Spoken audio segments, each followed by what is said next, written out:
எல்லாருக்கும் வணக்கங்க. ஜோதிஸ் கிச்சனில் நம்ம பார்க்க போகிற ரெசிபி பாலக்கீரை முட்டை பொரியல். அதுக்கு எங்கள் வீட்டு தோட்டத்தில் பாலக்கீரை பறிச்சுக்கலாங்க.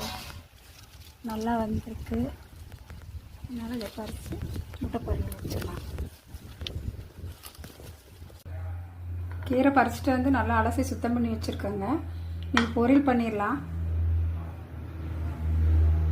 ஆயில் ஊற்றிக்கலாங்க.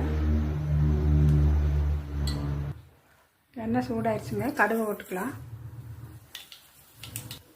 வரமிளகாய் போட்டுக்கலாங்க.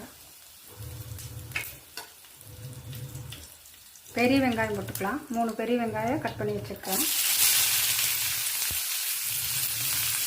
உப்பு போட்டுக்கலாங்க. வெங்காயத்தில் வெங்காயம் கொஞ்சம் நிறையாவே போட்டால் கீரைக்கு நல்லாயிருக்கு. முட்டை போடுறப்போ நல்லா டேஸ்ட்டாக இருக்குது. வெங்காயம் நல்லா வதங்கிடுச்சுங்க. கீரை போட்டுக்கலாம்.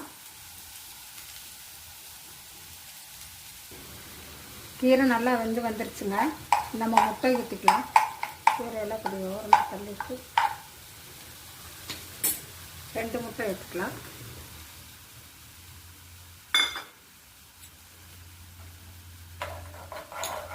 முட்டை நல்லா ஓரளவு கொஞ்சம் நல்லா கலக்கலாம். கீரையோட ஒன்றா கலக்கலாம்.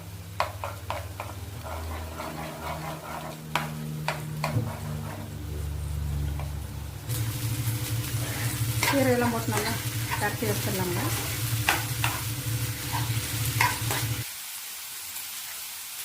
மிளகாத்தூள் போட்டுக்கலாங்க.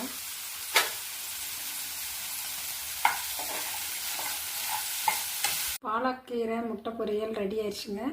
நீங்களும் இதே மாதிரி செய்து பார்த்துட்டு லைக் பண்ணுங்கள், ஷேர் பண்ணுங்கள், கமெண்ட் பண்ணுங்கள், மறக்காமல் சப்ஸ்கிரைப் பண்ணுங்கள். தேங்க்யூ.